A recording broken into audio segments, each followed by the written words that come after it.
श्री श्रीमद अभय चरणारविंद भक्ति वेदांत स्वामी श्रील प्रभुपाद की नित्य लीला प्रविष्ट ओम विष्णुपाद परमहंस परिव्राजकाचार्य वर्य अष्टोत्तरशत Shri Shrimad his divine grace Bhakti Siddhanta Saraswati Goswami Maharaj Srila Prabhupada की ग्रंथराज Shrimad Bhagavad Gita as it is की श्रीमद् भगवद गीता इवनिंग क्लास की युग धर्म श्री हरिनाम संकीर्तन की समवेत भक्त वृंद की निताय गौर प्रेमानंदे हरि बोल हरि हरि बोल हरि हरि बोल। ओम अज्ञानतिमिरान्धस्य ज्ञानाञ्जनशलाकया चक्षुरुन्मीलितं येन तस्मै श्रीगुरवे नमः। श्रीचैतन्यमनोभीष्टं स्थापितं येन भूतले स्वयं रूपः तदा मह्यं ददाति स्वपदान्तिकम्। वन्देऽहं श्रीगुरोः श्रीयुतपदकमलं श्रीगुरुर्वैष्णवांश्च श्रीरूपं साग्रजातं तं सजीवं साद्वैतं सावधूतं परिजनसहितं कृष्णचैतन्यदेवं श्रीराधा कृष्णपादान् सहगणललिता श्रीविशाखान्वितांश्च। हे कृष्ण करुणा सिन्धो दीनबन्धो जगत्पते गोपेश गोपिकान्त राधाकान्त नमस्तुते। तप्त काञ्चन गौराङ्गी राधे वृन्दावनेश्वरी वृषभानुसुते देवी प्रणमामि हरिप्रिये। वामनाकरुभ्यश्च कृपा सिन्धुभ्य एव च पतितानां पावनेभ्यो वैष्णवेभ्यो नमो नमः। श्रीकृष्ण चैतन्य प्रभु नित्यानंद श्री अद्वैत गदाधर श्रीवासादि गौर भक्तवृंद। हरे कृष्णा कृष्णा कृष्णा हरे हरे हरे राम राम राम हरे हरे। हरे Krishna.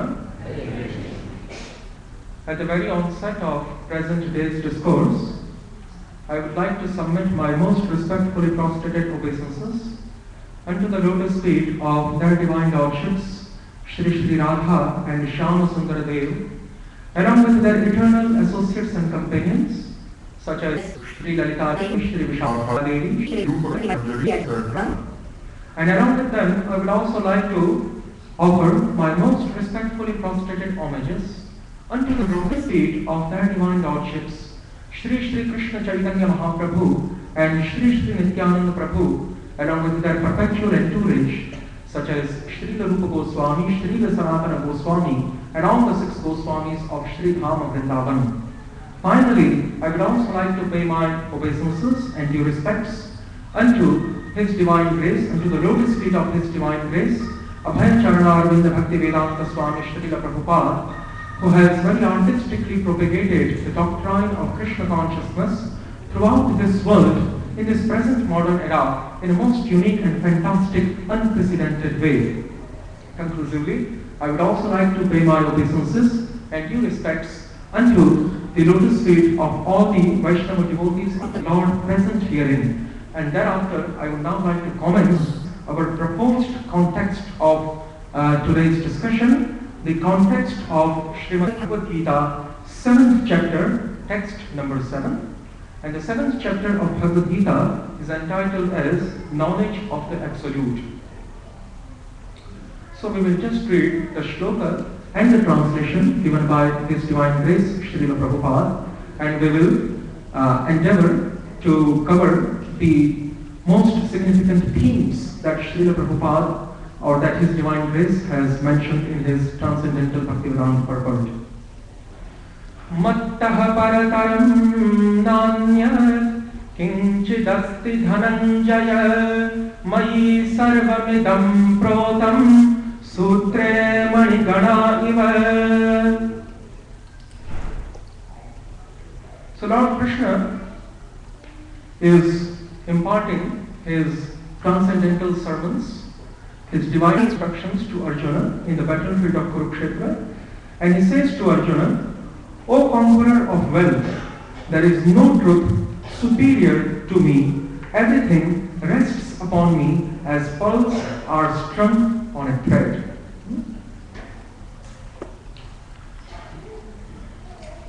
So,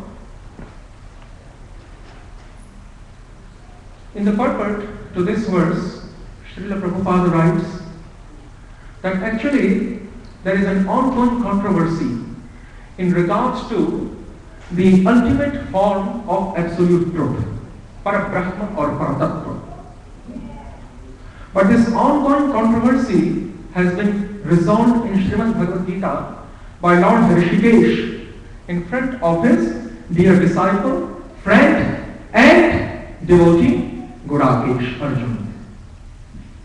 So Lord Krishna has made it very clear in very emphatic terms, without leaving any scope of doubts, without leaving any type of jurisdiction where the queries or so-called doubts can prevail. Shri Krishna makes it very clear, emphasizing the point that Mattah parataram nanyat kinchidasti dhananjaya mani sarvamidam protam sutre manigana iva. Mattah parataram. There is kinchidasti parataram nasti mattah. There is nothing in all the three worlds, in all the 14 planetary systems, in all the 4 types, or in all the 4 divisions of the total creation. There are 4 divisions in the total creation. Actually, there are 3 types of different worlds. The first type of world is known as material world, and that consists 1/4 of the total creation stimulated by the Lord. Then 3/4 of the creation, 3/4 of the total aggregate creation is comprised of spiritual and marginal worlds. Spiritual world is the place where Lord Narayana, along with the first quadruple expansion of Vasudeva, Sankarshana, Pradyumna, Aniruddha, the second quadruple expansion of again Vasudeva, Sankarshana, Pradyumna, Aniruddha, and Lord Krishna, and all his different expansions and incarnations are residing, are inhabiting, are performing their pastimes while dwelling in that transcendental realm. That transcendental realm is known as the spiritual world, Adhyatmika Jagat, and then there is marginal world. And that marginal world is forming the boundary line between the transcendental and material, these 2 types of worlds. And in this boundary line, known as Karanasagar or the causal ocean, wherein Karanadakshayi Mahavishnu is residing, who is the first Purusha avatar, who is the first Purusha incarnation, and who is also the super soul of aggregate material universes combined. His Samashti Paramatma. Samashti Paramatma means, Srila Rupa Goswami Pad explains in Laghu Bhagavatamritam that Karanadakshayi Mahavishnu is the aggregate super soul of all the aggregate material universes combined together.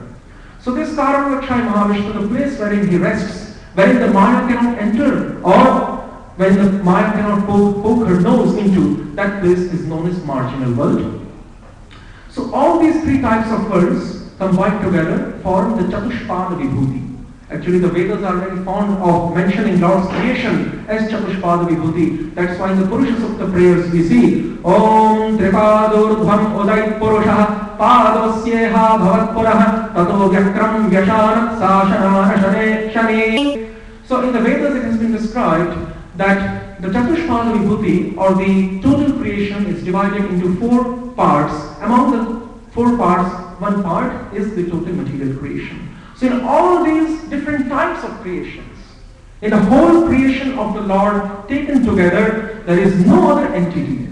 No other entity exists, no other object exists, whether of movable type, immovable type, sentient type, insentient type, cognitive type, incognitive type, animate type, inanimate type, conscious type, unconscious type. No such entity or object exists within all these different types of creations who can either equal the position of the Lord, or can surpass or excel the position of the Lord. And that is why the Lord is known as Asamauta. Asamauta means that he cannot be excelled, he is unexcellable, and he cannot be surpassed. He being the most exalted, he being the topmost, supreme personality of Godhead.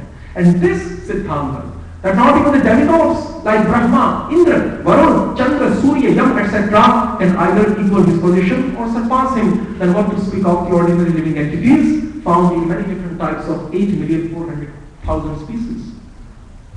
And that is why it has been described, it has been emphasized not only in this one part of Srimad Bhagavad Gita, but as Srila Prabhupada explains in his purport, in many different parts of Srimad Bhagavad Gita. Actually, the whole Bhagavad Gita is devoted in explaining this most important scriptural conclusion, Shastriya Siddhanta, that Shri Krishna is the original primeval supreme personality of Godhead, Parakpar Tattva Swayam Bhagavan, Purna Purushottam Shri Krishna. And that is why we find in Srimad Bhagavad Gita in elsewhere, because what is the whole ambition of all the different types of Vedic literatures? There are many different types of Vedic literatures, and it has been substantiated in Sri Harivansha Puran by Lord Vyasadeva himself when he says that Vede Ramayane Chaiva Purane Bharate Tatha Adava Madhye Cha Antye Cha Harihi Sarvatra Giryate. That in all the different types of Vedic literatures, such as the Shrutis or the 4 principal Vedas, chronologically, sequentially entitled as Rigveda Samhita, Yajurveda Samhita, Atharvaveda Samhita, and Samaveda Samhita. And then there are 108 Upanishads, like starting from Ishavasya Upanishad and ending with Muktika Upanishad. There are 108 Upanishads which are part of these 4 Vedas. These are known as Shrutis. Then there are different types of Smritis which include Mahabharata, and then part of Mahabharata is Bhagavad Gita, because Bhagavad Gita forms chapters 25 up to chapters 42 of the Bhishma Parva section of Mahabharata. So, Bhagavad Gita is part of Mahabharata, and all the different types of 18 Puranas, including Srimad Bhagavatam, Vishnu Purana, etc., different types of Pancharatras, Samhitas, are known as Smritis. So, generally the Vedas are known as Nigam, and the Puranas and Mahabharata and the Valmiki Ramayana, they are known as, the Smritis are known as Agam. So, all the different types of Vedic literatures and their corollaries, Vede Ramayane Chaiva Purane Bharate Tatha Adava Madhye Cha Antye Cha Harihi Sarvatra Giryate. In all the Vedas, in the Ramayana, in the Mahabharata, and in all the Puranas, in the beginning of these aforementioned Vedic scriptures, in the centralmost part and in the ending part. In all the 3 different parts, what is the central theme being described? What is the central theme being emphasized? And that is Adava Madhye Cha Antye Cha Harihi Sarvatra Giryate. In all these different places, in the beginning, middle and end, Lord Hari has been glorified in multifarious, in manifold, different ways, full of different varieties. Sometimes the Vedas and the scriptures talk about this same Shri Krishna in an indirect way, especially in the portions dealing with fruitive activities, Karmakanda section. Especially in the portions dealing with the Jnana-kanda section, or the impersonal form of the absolute truth, and in the different portions regarding the worships of different demigods, Upasana-kanda. There are 3 topics, Upasana-kanda, Jnana-kanda, and Karma-kanda in Vedas. And in all these 3 different sections, the Vedas sometimes have directly glorified Lord Krishna, as in Vasudeva Upanishad, Gopal Uttar Tapni Upanishad, Gopal Purva Tapni Upanishad, Mahanarayana Upanishad, etc. In these Upanishads, in these parts of the Vedas, Krishna has been vividly depicted by Krishna Dvaipaya and Vyasadeva in rather indirect or rather in a direct way. And in other parts of the Vedas, most of the portions of the Vedas, in the majority of the Vedas, Krishna has been described using rather an indirect approach.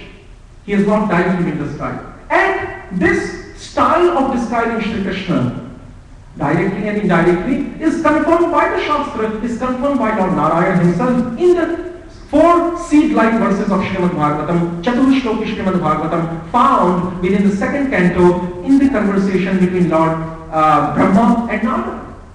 The 4 seed verses of Bhagavatam that were imparted by Lord Narayana unto Lord Brahma, the last verses, Etavadeva jigyasyam tattva jigyasunatmarah anvayavyatireyadabhyam yatsya sarvatra sarvada. O Brahma, this is the instruction of Lord Narayana unto his son. O Brahma, you should therefore always endeavor to inquire into the nature of myself, into my nature, or into the nature of Parabrahma, who is non-different from me, both directly and indirectly. Anvaya vyatireka bhyam yatsya sarvatra sarvada. Anvaya means directly and vyatireka means indirectly. And the same thing has been stated in the very first verse of Srimad Bhagavatam.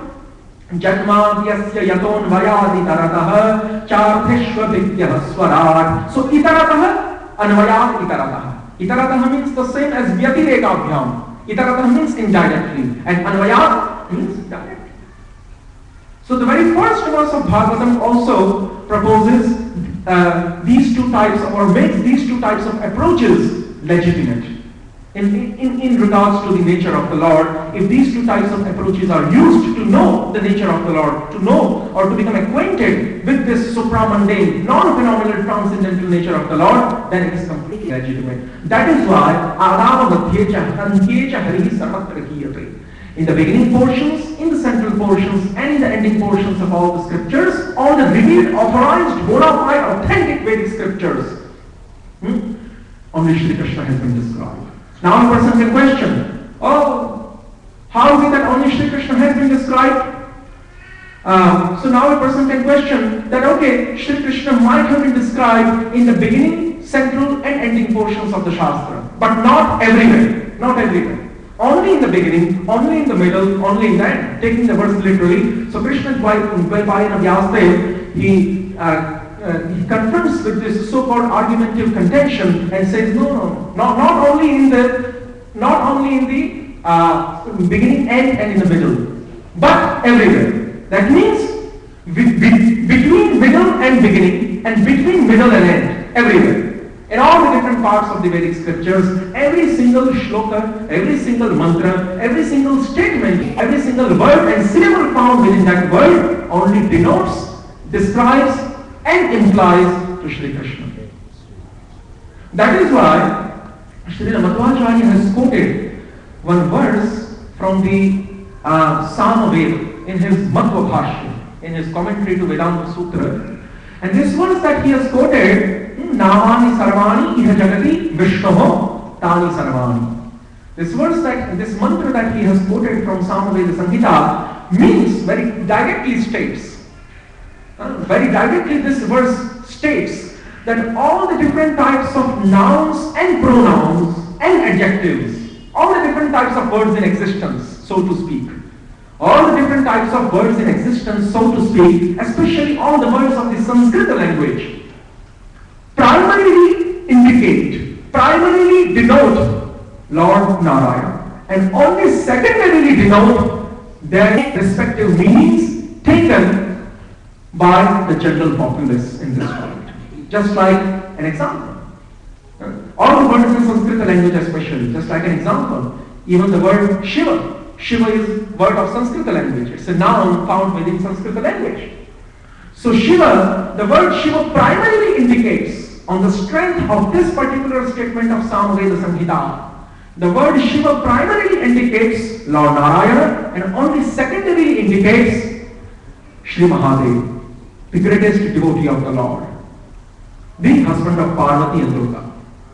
So likewise, all the different portions of the Vedic scriptures, which rather seem apparently dealing with the glorification of other demigods, or the glorification of the impersonal form of the absolute truth, or the glorification of the localized portion of the absolute truth, that is super soul, indwelling monitor, or the oversoul known as Paramatma, Kshirodakshai, Vishnu. All these portions, which rather seem completely disconnected with Sri Narayana or Sri Krishna, and which rather seem apparently connected with the different deities and with the different demigods and with the different forms of the absolute truth like the Vishesh Nirakara, Brahma, etc. Actually, they are primarily indicating Lord Krishna and his personal form, and only indirectly they are indicating the impersonal Brahman, the other demigods, and the other different varieties of objects.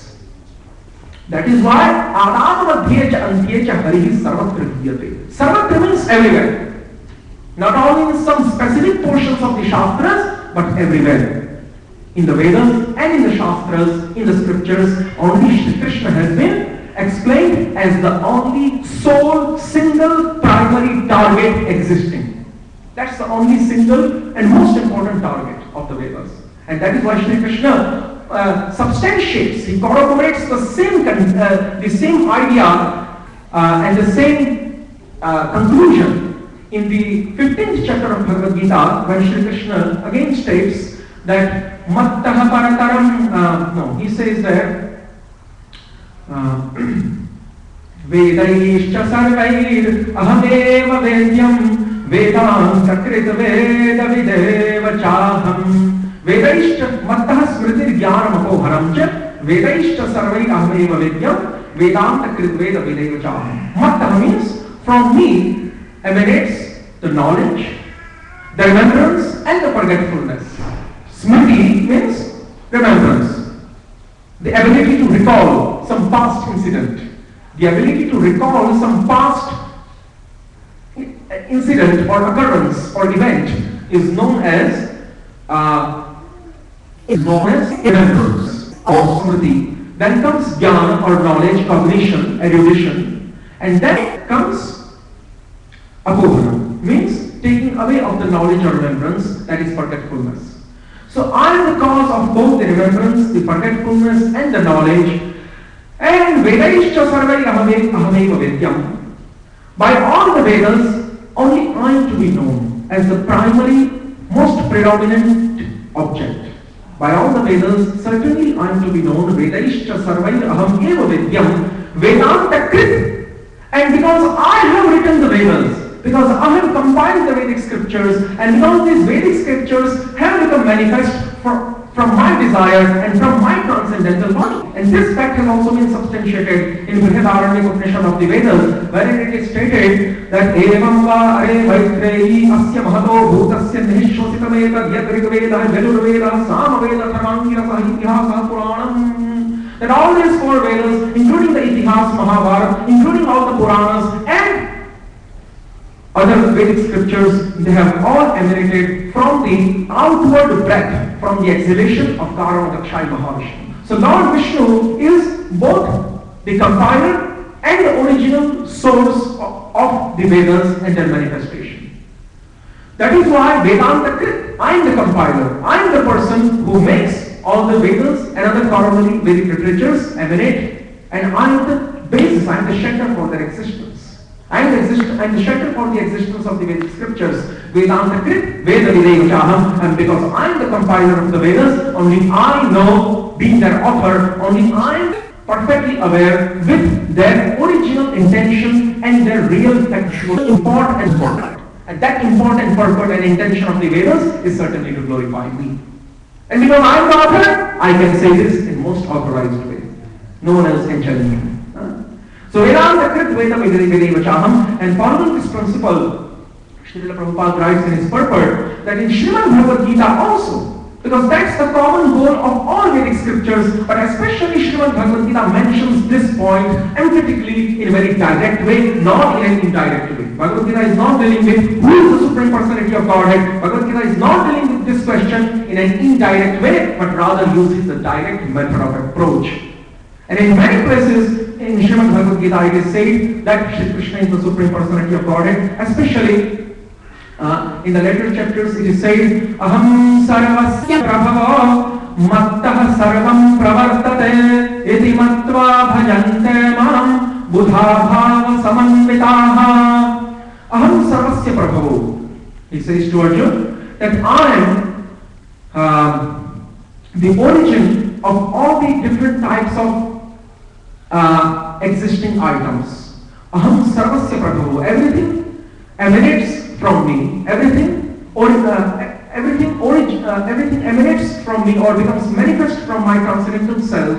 Aham sarvasya prabhavo and mattah sarvam pravartate. And from me, again he says, and from me everything comes out. Mattah sarvam pravartate iti mattva bhajante mam. Thus, knowing my transcendental prowess and my transcendental opulence, one who endowed with this knowledge of mine worships me. Iti mattva bhajante mam. Buddha bhava samanvitaha, worships me with pure devotional sentiments and bhav, is certainly becomes eligible for becoming liberated from this mundane world.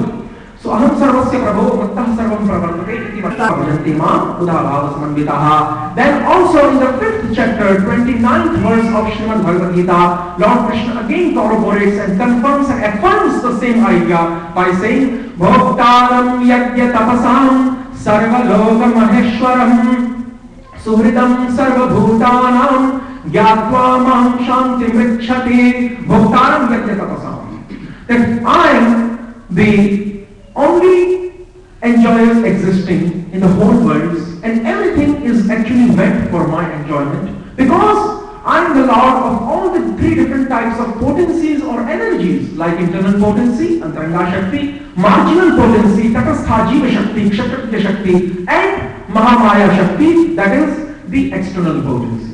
Because I am the original reservoir, summum bonum, and the shelter of all these potencies, and because I am the only potent principle, Shakti Man Tattva, and these three are my Shaktis or energies or potencies, that is why I am the only enjoyer of all these 3 different types of potencies existing. And all the different types of varieties which are existing as subcategories of these potencies, they are those varieties existing within the subcategories of these potencies, they are also only for my enjoyment, they are intended. So bhoktaram yajya tapasam. And then he gives example that all the different types of sacrifices performed or accomplished by different types of people of different mentalities, all these different sacrifices accomplished are also for my sake. I am the only God, master and enjoyer of all the sacrifices, and not only the sacrifices, not only the yajnas, but also I am the enjoyer, Lord and master of all the different types of penances and austerities performed. Penances and austerities performed, all the different types of tapasyas.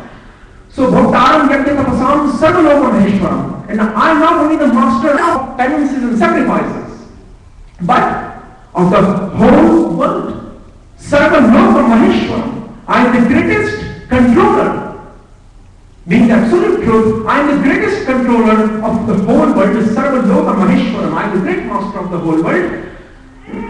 Suhridam sarvabhutanam. And I am the well-wisher of all the living entities found within this creation. Gyatva mam shanti mrichati. One who becomes acquainted with my nature in this way is certainly eligible for attaining and for obtaining eternal perpetual peace by becoming liberated from this world and by entering into my transcendental holy abode known as Vaikuntha or Goloka Vrindavan. So that is the import there. And then Shri Krishna makes it very clear that I am the basis for my impersonal form. Because Srila Prabhupada in the purport to this verse mentions that this is the ongoing controversy, and Srimad Bhagavad Gita, because it utilizes the direct approach of solving all the different types of problems, disputes and controversies. So Srimad Bhagavad Gita also makes it clear whether Lord Shri Krishna, his personal form, is the greatest form of absolute truth, or his impersonal form is the exalted or the greatest form of absolute truth. That question is very clearly dealt within Bhagavad Gita when Lord Shri Krishna says in the end of the 14th chapter, Brahmano hi pratishthaham amritasya vyayasya cha shashvatasya cha dharmasya sukhasya ikantikasya cha, that I am certainly, O Arjuna, the root, shelter and the basis on which the impersonal effulgence of mind, primarily known as Brahma or Brahma Jyoti, rests upon. This impersonal effulgence of mine rests upon me because I am the root basis, shelter, and the original source for this impersonal Brahman. And this fact has also been substantiated within Brahma Samhita by Lord Brahma in his prayers to Lord Govinda Deva, when Lord Brahma says, Yasya prabha prabhavato jagatanda kohatihi koteshvashesha vasudhadi vibhuti vinnam tad brahma nishkala manantamashesha bhutam govindamadi purusham tamaham bhajami. I adore that primeval Lord Govinda Deva, or that Supreme Personality of Godhead, Lord Shri Krishna of Vrindavan, whose bodily effulgence, whose radiance emanating from his transcendental body, and that transcendental body is the embodiment, it is the personification of eternal existence, Sat, of cognition, full knowledge, that is Chit, and of transcendental paramount bliss, or the topmost form of felicity or happiness, that is Anand. And because my personal form is the personification, is the embodiment of all these three aspects of my nature, Sat, Chit and Anand, these three aspects, knowledge, bliss and eternal existence, and that is why I am known as Satchidananda Vigraha. And Brahma has said the same thing. Ishwaraha Paramaha Krishna Satchidananda Vigraha Anadiradi Govindaha Sarvakarana Karanam. That Govinda Deva is the original cause of all the causes, and he has no exterior cause. He has no cause. He himself is the cause of not only the marginal, the internal and external potencies and all the different types of sub-varieties found within these potencies, but he is also the original source for all the different types of Vishnu Tattva, Swansha, expansions and incarnations, like Shri Narayana, Shri Ramachandra, Shri Varahadev, Matsya, Kurma, Narsimha, etc. And that is why Brahma Samhita again states that Rama Nimortesha Kala Niyamena Tishthan Nana Bhagarod Bhuvaneshu Kintu Krishna Swayam Samabhavat Paramaha Pumanyo Govindamadi Purusham Tamaham Bhajami. Rama Nimortesha Kala Niyamena Tishthan. Lord Shri Krishna is present within the different transcendental forms of Rama, Varaha, Narsimha, etc., either as his expansions or as the portions of his expansions, either as his Kala or as his Ansha, Swansha. So all these different forms or incarnations or expansions of the Lord, which are actually not different from him, ontologically speaking, but they are expansions and expansions of his expansions. The original primeval Lord is Shri Krishna of Vrindavan, Swayam Rupa Swayam Bhagwan. So Ramadi Murtishu Kalani Krishna Nanavatara Makarod Bhuvaneshu Kintu. And then the same fact has also been explained again in Brahma Samhita by giving a very illustrious example, an instance. Deeparchire vahi kashantaram abhyupetya Deepayate vivrita hetu samana dharma Yastadrige vahi cha vishnutaya vibhati Govindamadi purusham tamaham bhajami. That just like there is an original candle, and there are many different hundreds and millions of candles existing, and all these hundreds and millions of candles existing who are also burning with the same type of light, who are also lit with the same type of light and the same type of heat and same type of light. All the different candles, they are also having same amount of light and heat in their spark. And the original candle also has the same amount, the same quantity of light and heat in its spark. But still, what's the difference? Without the original candle existing, the other candles cannot come into existence. They cannot be lit without the original candle itself being lit. And that is why that's the only difference which makes Krishna Swayam Bhagavan and also segregated from other expansions and incarnations. And ontologically speaking, there is no difference, because as Rupa Goswami mentions in the Bhakti Rasamrita Sindhu, Siddhanta Bhedevi Shrisha Krishna Swarupayaha Rasenotkrishate Rupam Krishna Veshana Sastitihi. Siddhanta Bhedevi. According to the Siddhanta, according to the ontological analysis and thesis of the whole matter, According to the Siddhanta established by the Shastra, there is absolutely no difference between the different forms like Narayana, Ram, etc. and with Shri Krishna of Vrindavan.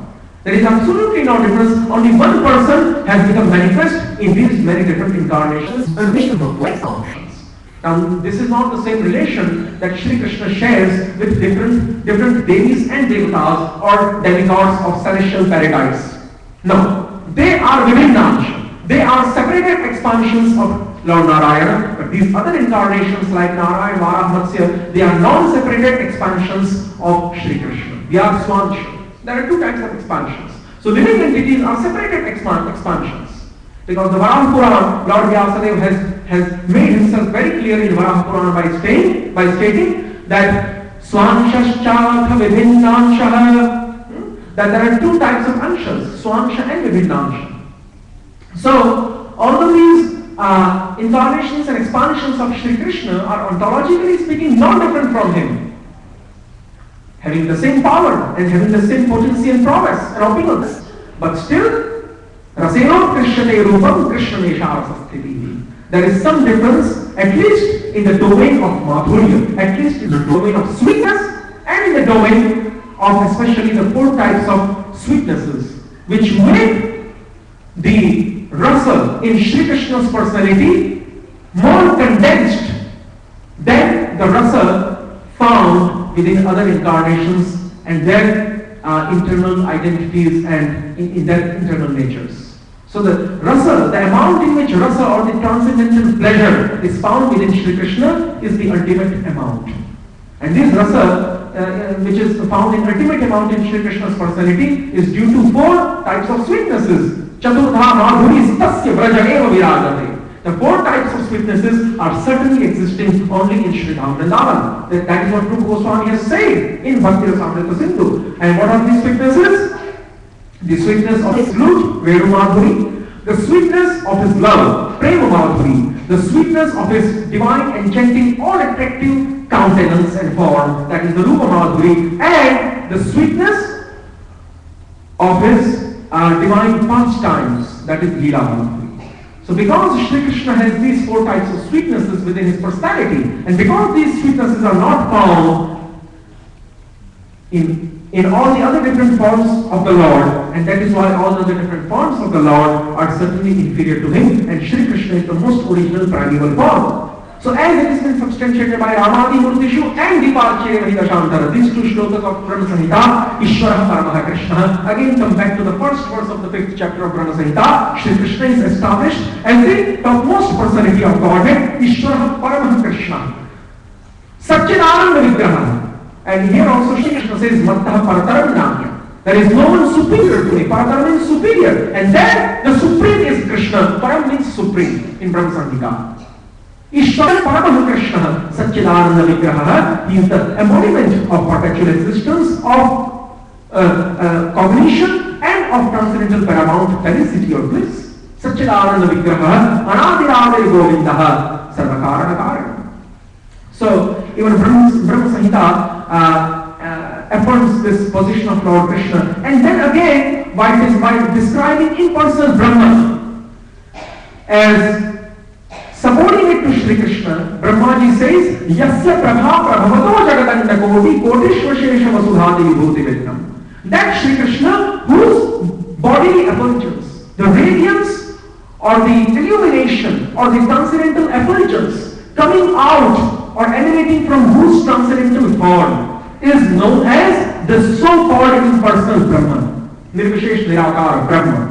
And to that Shri Krishna I bow down. Because if the transcendental form of the Lord is not existing, then the effulgence emanating, the radiance emanating, the transcendental divine halo emanating from Shri Krishna's transcendental body certainly cannot have any existence. Karya Karana Sambandha, the cause and effect relationship acts there.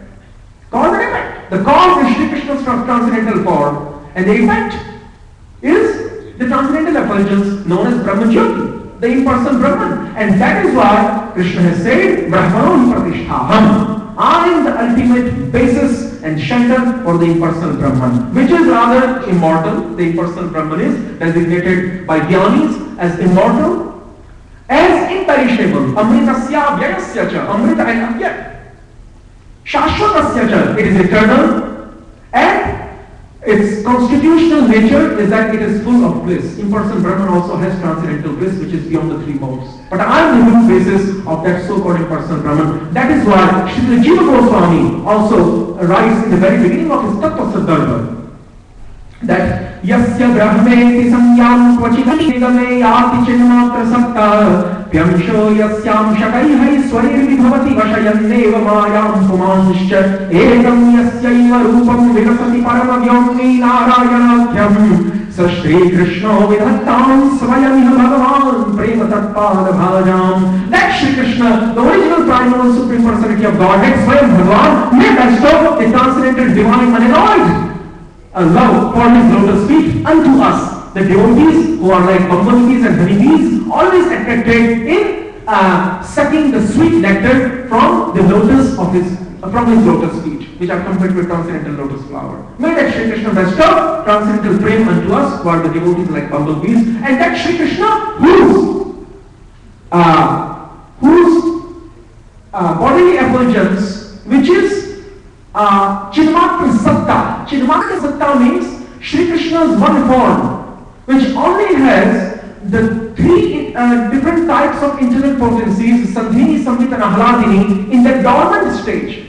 The Sandhini, Samvit and Ahladini, Ahladini means pleasure giving, Sandhini means existence providing, and Samvita means combination providing. So these three divine internal potencies of the Lord are rather situated in an inactive, dormant, undeveloped stage in the impersonal Brahman feature of the Lord. So that Yasya Brahmeti Samyam Kvachidapi Nigame Yati Chinmatra Satta, somewhere in some parts of the Vedas or Nigam and in some parts of the Upanishads, that feature of the Lord, which only has the transcendental internal potency in a dormant stage, is sometimes known as Brahman. And then, Yadattvaitam Brahmo, Chaitanya Charitamrita Krishnasa Viraj says, Yadattvaitam Brahmo Panishadi, Tadattyasya Tanuha, Yahatmantaryami Purusha iti Sostyansha Vibhavaha. Shadaishwari Yai Purnam Yaiha Bhagavan Sa Swayam Viham, Na Chaitanya Krishna Jagati Paratattvam Paramiha. There is no other truth superior to Paratattvam Paramiha. Same thing as Mattah Parataram Namya. There is no other truth superior to Shri Krishna Chaitanya Mahaprabhu, who is the same as Shri Radha Vallabh Shri Krishna of Vrindavan, and even the impersonal form, which is rather very much highly appreciated in the Upanishad section. Yadattvaitam Brahmopanishadi Tadattyasya Tanubha, that impersonal form is just Shri Krishna's Tanubha. Tanubha means the bodily effulgence. So that is why it has been ultimately accepted by Shri Krishna and by all the acharyas and by all the sages and devatas that Shri Krishna is the ultimate personality of Godhead. Even Lord Shiva himself states in Padma Puran in front of Parvati that Harireva Sadaradhyah Sarvadeveshwareshwarah Itare Brahmarudra Vyana Vadyeya Kadachana. And Shri Krishna has also made his superior. Not only he has not established his position as superior to not only the impersonal form Nirvishesh Brahma, but he has also established his position in Srimad Bhagavad Gita superior and exalted to other demigods like Shiva, Brahma, Indra, Saraswati, Durga, Surya, Yama, etc. And that is why it is directly accepted by Lord Shiva also in Padma Puran. Lord Shiva is telling Parvati, and Vyasadeva is writing this shloka. And what is the shloka? Harireva Sadaradhya Sarvadeveshwareshwara. O Parvati, Lord Hari, Lord Narayan, Lord Vishnu, certainly he is always the highest object of worship. Harireva Sada Aradhya. Certainly and only. Eva means, Eva has two meanings. Eva, first meaning of Eva is certainly, without any doubt. And second meaning of Eva is only. That makes Krishna's worship exclusive worship. No necessity is deemed proper of the worship of any other different type of demigod or supernatural power existing, because Krishna is the absolute truth. He is the Param Tattva. That is why Harireva Sadaradhya. Only Shri Krishna is the only and certainly the highest object of worship. Sarvadeveshwareshwara. And why? He is of such unprecedented nature. This nature which no other living entity has or possesses, and only Shri Krishna possesses. Why it is like this? Because Sarvadeveshwareshwaraha, he is not the ordinary living entity for sure, but he is not Deva or demigod who is having some supernatural powers and who the other living entities found within the lower species regard and adore and worship because they have some supernatural powers. He is not one of those demigods even who are having supernatural powers and who are residing in paradise, in Swargalok. He is not Indra, Yama, Surya, Varuna, Chandra, etc. He is not one of the 330 million demigods. He is not the controller of these 330 million demigods. He is not even Shiva and Brahma. Shiva and Brahma are the Deva Ishwara. Deva Ishwara means the controller of all the different types of 330 million demigods. But he is not even Deveshwar. He is not even Shiva and Brahma. He is Sarva Deveshwar. No, he is not even Sarva Deveshwar. He is not even the controller of Shiva and Brahma, who is Narayana. But he is the father, he is the original source of even Narayana, who is the intern controller of Shiva and Brahma, and who are intern controllers of 330 million demigods, who are in turn worshipped by the living entities of ordinary nature. That is why Sarva Deveshwareshwaraha Harineva Sadaratya Sarva Deveshwareshwaraha Itare Brahmarudradya. And that is why, even though he is the most highly worshipable item, but now this part of the verse is irrelevant to us in this particular time. But Lord Shiva mentions Itare Brahmarudradya. Although Lord Hari is the highest object of worship, the other demigods who are representing different powers given by the Supreme Lord Shri Krishna, they also should not be disrespected because they have been given powers by the Lord. So they are representing the authority of the Lord, at least to some extent. So they would be given suitable, proper respect. Itare Brahmarudradya Navadyeya Kadachana. But at the same time, Hari is the supermost object of worship. And then the same effect is also been corroborated by Lord Shiva, again in the Quran, when he says, Aradhananam Sarvesham Vishnu Aradhanam Param. That among all the different types of worships of gods, worships of forefathers, ancestors, worships of human beings, ghosts, spirits and phantoms, Yanti Devakata Devan Pitri, Yanti Pitri Pataha, Bhutani Yanti Bhutejya, Yanti Madhya Jinopimam. So among the worship of all different types, worship on the level of goodness, passion, ignorance, or the worship on the platform of transcendence. Among all the different types of worships, certainly the worship of Lord Narayana is the best type of worship, because Lord Narayana is the supermost entity existing, and because Shri Krishna is even the original source of Narayana. That is why Ete Chanch Kalaha Kunsaha Krishnastu Bhagavan Swayam. And Brahma is also substantiating this fact in Bhagavatam 10th canto 14th chapter, when he prays to Krishna, he says that you are not my father Narayana, but rather not father Narayana, Garbhodakshaya, is your part or your expansion. That is why Brahma says, Narayan Tvam Nahi Sarvadehinam Atmasya Dhishakhilalok Sakshi Narayan Antanar Bhujalayana Tachati Satyam Natavaiva Maya. That Narayan Tvam Nahi Sarvadehinam, that Narayan who is the super soul existing within the hearts of all the living beings, Atmasya Dhishakhilalok Sakshi, and who is the controller of all the three universes, Atma Sadishakita Lokasakshi, Narayana Angadara Bhujalayana. But that Narayan is your part, is part of you, is an expansion of you. He is not Shri Krishna or the Swayam Bhagavan Shri Krishna, but he is an expansion or portion of Shri Krishna or part of Shri Krishna. Narayana Angadara Bhujalayana.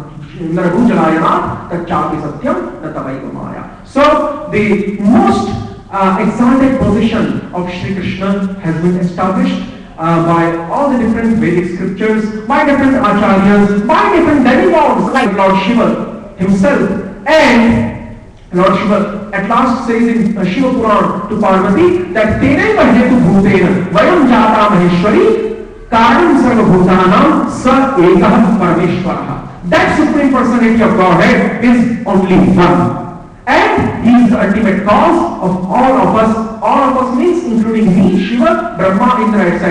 O Maheshwari, O Parvati, that Narayan is certainly the ultimate cause of all of us even all of us demigods. That is why Karanam Sarvabhutanam Sa Ekah Parameshwarah Tenaiva Hetu Bhutina Vayam Jata Maheshwari, and by him, the absolute truth, Shri Krishna, who is the ultimate cause, we have been emanated. Vayam Jata Maheshwari. O Parvati, this is the reality. So, even the great demigods like Lord Shiva have corroborated, great like Lord Brahma have substantiated this fact. So, different acharyas, different devatas, demigods, different scriptures, and then the Supreme Personality of Godhead, Shri Krishna himself, again puts his final stamp and signature on this Shastriya conclusion in Srimad Bhagavad Gita by finally stating Mattah Parataram Nanya Kinchidasti Dhananjaya Mai Sarvamidam Protam Sutre Manigamaiva. On top of me, there is no other superior truth existing anywhere in all the different types of creation, the whole Chatushpada Vibhuti, and just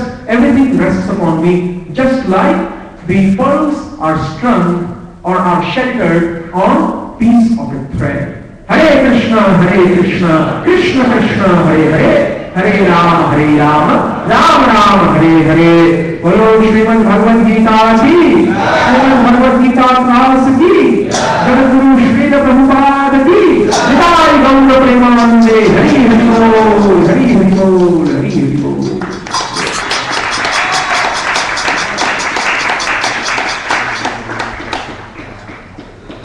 Any questions or comments from anyone in the audience? Yes. One second, Martin. You mentioned about the three attributes such as Anand, Same, Brahman, and universal form. Are these three attributes also Brahman in the No. These three potencies, Sandhini, Samvit, and Ahladini, which are corresponding to the three attributes Sat, Chit, and Ananda, these potencies are completely in a dormant, inactive, and undeveloped stage within impersonal Brahman, but they are in a developed and manifest form in an active stage in the super soul feature, the Paramatma feature, but not in fully manifest and fully developed stage as they are found in the Bhagavan feature. So Paramatma feature has manifest form of these three potencies within its personality, but not in the same amount that the Bhagavan feature has. In the Bhagavan feature, all these three aspects of Sat, Chit, and Ananda are full-fledged, so to say. This is the Shastrika conclusion. Yeah. The renunciation is the highest form of. Yes. Okay. And any other question? What is the meaning of chanting Hare Krishna? So it will contradict. Yes. Yes. Any other question? Yeah. Give the mic to that devotee.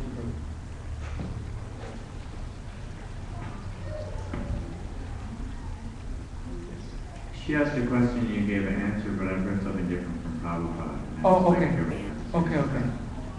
I've read, I think in Isa Upanishad, yes, that Brahman is the Sat feature of the Lord, Paramatma is Sat and Chit, and Bhagavan is Sat, Chit, and Ananda, all three. Yeah, the reason why it is stated like that by Srila Prabhupada in Ishopanishad is that Brahman is not super soul. What is the function of super soul or Paramatma? The function of super soul is that he knows everything, whatever which is happening, whatever which is occurring in all the different parts, corners and nooks of the universe. Because it's all pervading. Paramatma or super soul is all pervading. He knows everything, and that is why Paramatma feature is omniscient. Omniscient means he is full of cognition. Cognition means the same thing as Chit.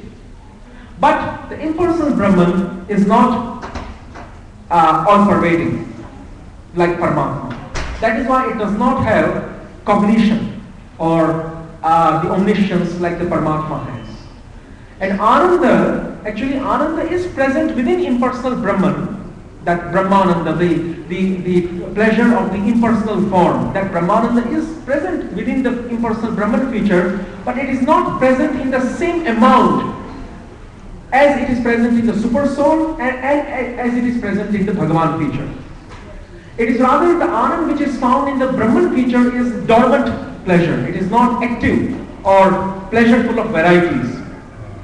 Another thing is, so Brahman is only left with one aspect, Sat. That means eternal existence. If we say that even eternal existence, actually eternal existence is also dormant. Like the other attributes of Chit and Ananda, like they are also dormant with Brahman feature. The eternal existence is also dormant. The Sat aspect is also dormant within the Brahman feature. But then Sat aspect is the only perceptible form of Brahman feature. If Sat aspect means if Brahman is not existing. Okay, if knowledge is not there and pleasure is not there, still something can exist. But if you say that the Sat aspect or the existence is also not there, then Brahman becomes completely futile object without having any type of existence, like a phantasmagoria. And that is why even though the Sat aspect or the aspect of existence, eternal existence is dormant within Brahman, but that's the only perceptible aspect within its feature. That is why it is said that Brahman represents the Sat aspect and Paramatma predominantly represents the Chit aspect and the Bhagavan predominantly represents the Ananda aspect. And if you have any other questions on top of this, we can discuss right. Okay. Actually, Jiva Goswami in his Bhagavata Sandarbha, he makes it very clear that all the three, Sat, Chit and Ananda, they are in a dormant position within the impersonal Brahman aspect. So that's the ultimate Siddhanta, but then still Sat aspect is more predominant in Brahman than the Chit and Ananda. That is why Srila Prabhupada has mentioned it like in that way in Ishopanishad. Yes. But I am also Brahma, you are also Brahma, we're all Brahma. But we have active cognizance, whereas the Brahman you're describing has inactive cognizance. You see, the Upanishad says Aham Brahmasmi. Especially the Chandogya Upanishad, in the conversation of Nachiketa and his father, Nachiketa has been instructed that Aham Brahmasmi. You should think that I am impersonal, I am Brahman. So then the word Brahman does not mean the same as the impersonal Brahman effulgence. This interpretation that living entity is the same as the impersonal Brahman is taken by the Mayavadis or the followers of Shankaracharya. But the Vaishnavas, they interpret Aham Brahmasmi meaning that living entity is Brahman only in one sense, not in the ultimate sense, but only in a relative sense. Only in a relative sense, living entity is to be considered Brahman. But even though he may be considered Brahman, he is not the impersonal Brahman effulgence of the Lord, because he is not an effulgence coming out from Lord's personality. Nowhere in the Shastras it has been described that Jivatma is an effulgence coming out from the transcendental body of Lord Govindadeva. So he is just a tiny spark. He is not that vast effulgence of transcendental pleasure which is impersonal Brahman. So impersonal Brahman aspect is certainly one feature of Lord Narayana, Lord Krishna. Vadanti tat tattva vidas tattvam yajnanadvayam brahmeti paramatmeti bhagavaniti shabdyate. And the impersonal Brahman aspect is to be considered potent. It's not falling within the potency. Whereas the living entities or the Jivatmas, they are falling within the potency division. You see, there is one potent division and then there is one potency division. So there are three types of potencies: internal, external and marginal. Marginal is the living entity. And then the potent principle again appears in three different forms: impersonal Brahman, Paramatma and Bhagavan. So impersonal Brahman is a type of potent feature, is not type of potency. Brahman is not found within the potency division, it's rather found within the potent division. It's one form of the Shaktiman, it's not Shakti. So impersonal Brahman, not being the marginal potency or any other type of potency, is the possessor of the potency actually. It's not the potency itself. So that's the difference, and that is why the living entity Jivatma can never become impersonal Brahman, which is the potent principle. Can never become. That is why Aham Brahmasmi does not mean that the living entity has either become impersonal Brahman or the personal Bhagavan or the Paramatma. No, he can never become the potent. He is always potent. But due to some similarity, what is that similarity? That is also been explained in the Shvetashvatara Upanishad. Nityo nityanam chetanam ego bahunam yogi dadhati kaman. There are two similarities, common similarities existing within the Shri Krishna and existing within the living entity. What's the similarity? Living entity is also eternal, and that is been explained in the second chapter of Bhagavad Gita. Eternal means nitya, is without end, is without beginning, living entity. And Shri Krishna is also without end and without beginning. He is also nitya, he is also eternal and perpetual. Similarity, right? And then Chetana, Chetanas Chetanam. Living entity is also conscious because his spirit soul is not dead like the inert matter. He is conscious, he is full of knowledge. And Bhagavan is also conscious, having the faculties of desire, thinking and feeling, willing and thinking. Living entity also has the faculties of thinking, willing and feeling. Bhagavan also has. Because both of them are conscious and both of them are eternal. But then what's again the difference? These are the two similarities. That is why living entity in some sense is considered Brahman. Only in a partial relative sense, not in an ultimate total sense. But then the main difference is Shri Krishna is the topmost eternal entity existing among all the eternal entities, and Shri Krishna is the topmost conscious entity existing among all the conscious entities. That is why Nityo Nityanam Chetanas Chetanam is the topmost among all eternal and among all the conscious beings. That is why that's the real meaning of Aham Brahmasmi. Hare Krishna, Krishna Krishna, Hare Hare, Hare Rama, Ram Ram, Hare Hare. Bolo Shri Shri Rukmini Dwarkadhish Bhagwan ki, Jagat Guru Srila Prabhupada ki, Hare Krishna. Yes, Radha Krishna ki. Very good. Very good. Thank you very much. Very excellent. You hit the points.